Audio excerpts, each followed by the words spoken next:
جادو کرنا کفر ہے. کفر ہے یعنی جادو آدمی کرے گا تو کافر ہو جائے گا. جادو کفر ہے, کرنے والا کافر ہے. لیکن بچاؤ کے لیے, خود اپنے بچاؤ کے لیے, اگر کوئی دوسروں کو نقصان پہنچانے کے لیے نہیں, بہت سارا جادو دوسروں کو نقصان پہنچانے کے لیے ہوتا ہے. میاں بیوی میں جھگڑا پیدا کر دو, جادو کر دو, آپس میں توڑ ہو جائے گا اور اتنا جوڑ رہے گا نہیں, تو یہ کافر ہو جائے گا. ایسی نیت سے اگر کرے گا جادو توڑ پیدا کرنے کے لیے تو کیا ہو جائے گا, کافر ہو جائے گا جادو کرنے والا. لیکن ایک آدمی کے اوپر جادو بہت کرنے والے ہیں, وہ کہتا ہے کہ نہیں میں کوئی ایسا دوسرے جادو کا سہارا لے کر کے میں اپنا بچاؤ کر لوں, تو میں خود جادو نہیں کر سکوں گا, لیکن جادو کرنے والے کا سہارا لے کر کے تم مجھے ایسا کر دو کہ مجھے کوئی جادو چلائے تو نہ چلے. تو ایسا کرنا جائز ہے, بہتر نہیں ہے. سمجھ گئے؟ ایسا کرنا جائز ہے. کیوں؟ اس لیے کہ آپ جادو جو کر رہے ہیں کسی کو نقصان پہنچانے کے لیے نہیں کر رہے ہیں, بلکہ اپنے بچنے کے لیے, اپنے سیفٹی کے لیے آپ جادو کروا رہے ہیں. لیکن بہتر نہیں ہے. بہتر کیوں نہیں ہے؟ بہتر اس لیے نہیں ہے کہ دیکھیے آپ کے ایمان میں کمزوری ہے, آپ کے ایمان میں کمزوری ہے. صحیح ایمان, پکا ایمان آپ کا نہیں ہے. گویا کہ آپ کا ایمان یہ ہوا کہ کوئی جادو کرنے والا ہوگا تو پرفیکٹلی مجھے جادو کر دے گا. ایمان کی کمزوری ہے. کیوں؟ اس لیے کہ کوئی بھی جادو کرنے والا اپنے اختیار سے کسی کو نقصان نہیں پہنچا سکے گا جب تک اللہ کا حکم نہ آ جائے. یہ بہت ایمان کی چیز ہے. آج ہمارا ایمان خوشخوشیاں ہو گئے, ہم اس حلق میں یہ بات اترتی نہیں ہے. جس دن اتر جائے گی اس دن سب جادو ٹونا کو آپ رخصت کر دیں گے. پیسہ ہمارا برباد جاتا ہے. کبھی کبھی ایسا ہوتا ہے کہ ہم کو کوئی جادو بھی نہیں, بس جو مزاج بن گیا ہے نا, ہم کو کوئی جادو کر دیا ہے, ہم کو کوئی جادو کر دیا ہے. اصل میں پیسہ نکل سکتے نہیں جیب سے, تو اللہ تعالیٰ اس کو اس مرض میں مبتلا کر دیتے ہیں.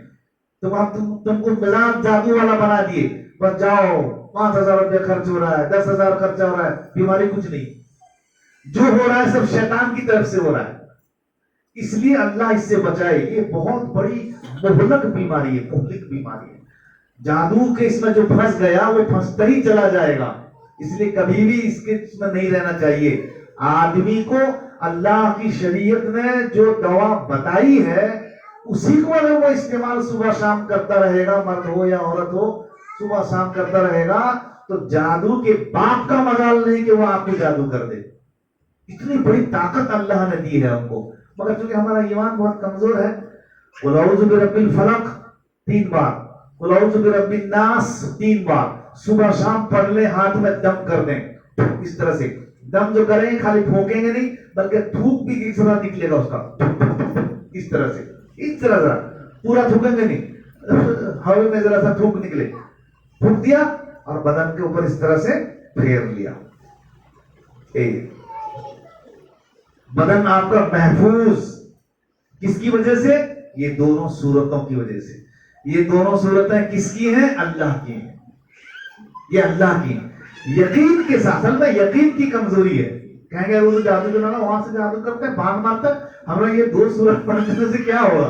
بس یہ ایمان کی کمزوری ہے, بس اور کچھ نہیں ہے, صرف ایمان کی کمزوری ہے.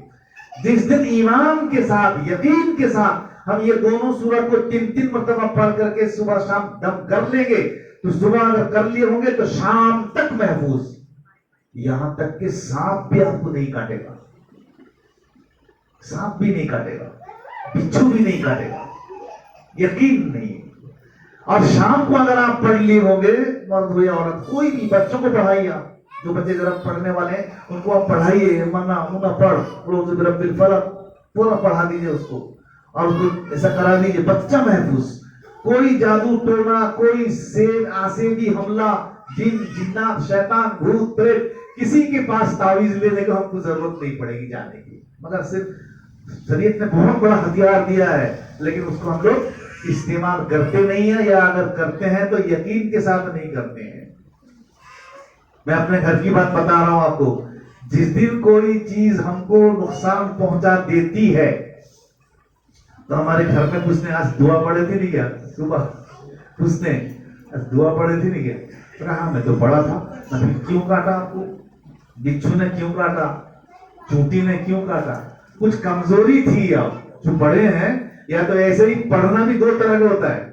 ایک تو ایسی اوپری طریقے سے آدمی پڑھ لیا بغیر کسی ذہن لڑائے, میں نے ایسے ہی سرسری طور پر پڑھ لیا. تو شاید آپ سرسری طور پر پڑھ لیے ہوں گے جس کی وجہ سے سانپ نے یا بچھو نے چونٹی نے آپ کو جنتے نے آپ کو کاٹ لیا. میں کہا ہاں یہ ہو سکتا ہے کہ میں ایسے ہی بغیر توجہ کے بغیر توجہ کے میں پڑھ لیا ہوں ایسے ہی. میں نے ہم کو ہوش نہیں, بغیر ہوش نہیں, آدمی پڑھتے رہتے ہیں پاگل سب جاتے رہتے ہیں پڑھتے رہتے ہیں, ہم کو کوئی ہوش نہیں رہتا ہے. تو یہ بھی ہونی چاہیے آدمی ہوش کے ساتھ توجہ کے ساتھ غور فکر کے ساتھ. کہ منٹ کا معاملہ ہے, صبح شام پڑھ لے. یقین رکھیں حضور صلی اللہ علیہ وسلم ان دونوں دعاؤں کو یعنی دونوں سوروں کو پڑھا کرتے تھے بار بار پابندی کے ساتھ. یہ دونوں سورہ جب تک اترے نہیں تھے, یہ تو بعد میں اترے. قرآن تو ایک مرتبہ اترا نہیں ہے نا, قرآن تو بار بار اترا ہے نا. بار بار مطلب کہ آج ایک سورہ, کل ایک سورہ, 2 دن کے بعد ایک سورہ, کبھی کبھی سورہ میں 2-3 آیتیں, پھر 2-3 آیتیں, ایسے اترے سب.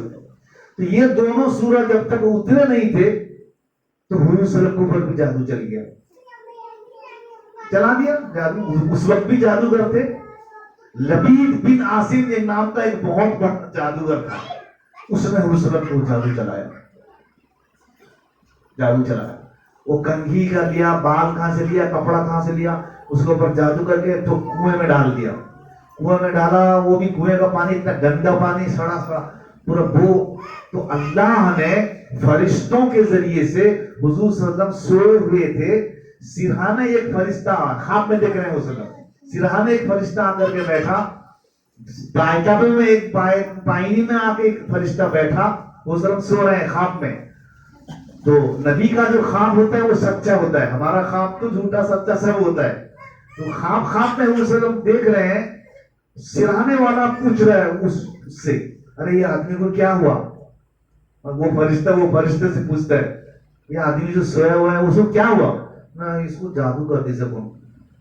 ان سے وہ پوچھتا ہے کون جادو کیا؟ نام بھی بتا دیا کہ لبید بن عاصم نے جادو کیا. اس کو آنکھ کھل جاتی ہے اس سے. تو حضور تو یاد ہے, ارے بھائی لبید بن عاصم نے ہم کو جادو کر دیا. اچھا وہ بھی پوچھا کہ یہ جو جادو کیا وہ کس چیز میں جادو کیا؟ میں خواب میں حضور سوئے ہوئے ہیں, ایک فرشتہ دوسرے فرشتے سے پوچھ رہا ہے کس نے جادو کیا ہو؟ نہ وہ بال کا ٹکڑا, کپڑے کا ٹکڑا, کنگھی, یہ سب سے جادو کیا. پھر وہ پوچھتا ہے وہ سامان کہاں ہے؟ جیسے پوچھتے ہیں نا ہم وہی گھر میں بیٹھے بیٹھے وہ وہاں سے بتا دیتا ہے. تو وہ پوچھتا ہے وہ سامان سب کہاں ہے؟ نہ وہ جو فلاں کنواں ہے, وہ کنویں میں وہ سامان ڈال دی سب. بس وہ مسلم جب بیدار ہو گئے, وہ یاد ہے اچھی طرح سے, صحابہ کرام کو لیے, چلو وہ جادو کرنے والا نام نہیں لیے. دیکھیے عیب کو چھپانے کا بھی کیسا انتظام وسلم کیا کرتے ہیں, کہنا سب لوگ جان جائیں گے نہیں یہ جادوگر ہے. اگر کوئی آدمی کسی کے عیب کو چھپانا چاہے تو چھپا سکتا ہے, مگر یہاں پر وسلم نے کسی کا بس جانی تو ایک عورت جانی, وہ کون؟ وسلم کی بیوی, چہیتی بیوی حضرت عائشہ رضی اللہ تعالیٰ, ماں عائشہ. انہی کو وسلم نے بتا دیا کہ لبید نے ہمارے اوپر جادو کیا ہے. یا رسول اللہ کیسے آپ جانے؟ نہ میں سویا ہوا تھا, خواب میں پورا واقعہ بیان کرے. تو حضرت عائشہ کو اس کو پکڑتے نہیں, حضرت عائشہ بولتی ہیں کہ اس کو پکڑتے نہیں, لگے ٹھکائی کرو اچھے سے, جادو کرتا ہے کہ تمہارا؟ کہا کہ نا کلمہ پڑھتا ہے, وہ جو ہے میرا کلمہ پڑھتا ہے. میں اگر سب کے سامنے آ کے ٹھکائی کروں گا تو میرے بعد لوگ اس کو مار دیں گے. میں اگر کہیں چلا جاؤں گا سفر میں تو سب سے پہلے حضرت عمر لائیں گے تلوار, حضور پر جادو کرتا ہے, گلے پر اڑا دیں. لہذا میں یہ نہیں چاہتا کہ اس کا کوئی نقصان ہو, اللہ اس کا بدلہ دے گا. لیکن چلو اپنے صحابہ کرام کو لیے وہ کنویں کے پاس پہنچے, دیکھا کہ کنویں میں پورا ایک دم بہت خراب پانی, گندگی بھری ہوئی ہے, کنواں استعمال والا بھی نہیں ہے, ایک دم اس کو اجھالا صحابہ کرام کے ذریعے سے, اجھال کر کے نیچے وہی سامان پڑا ہوا تھا, اس کو نکال کے اس کو دوسری جگہ دفن کیا. حضرت عائشہ پھر بھی کہہ رہی ہے کہ یا رسول اللہ اس کو پکڑیے آپ. پھر بھی اس وسلم نے منع فرمایا, کہا کہ نا میں اس کو پکڑوں گا نہیں, کہ تم کسی کے سامنے اس کا نام بھی مت بولنا. چنانچہ حضرت عائشہ نے کسی کو اس کا نام نہیں بتایا. وسلم کے وصال کے بعد جا کر کے پتا چلا کہ جادوگر کون تھا اور کس نے جادو کیا تھا. برکت جو بھی ہو، جادو کرنا کفر ہے، کرنے والا کافر ہے. اپنے بچاؤ کے لیے اگر کوئی جادو کا سہارا لے سکتا ہے تو لے لے، لیکن پھر بھی بہتر نہیں ہے. دوسروں کو نقصان پہنچانے کے لیے اگر کرے گا تو کافر ہے. یہ مسئلہ تو حل ہو گیا.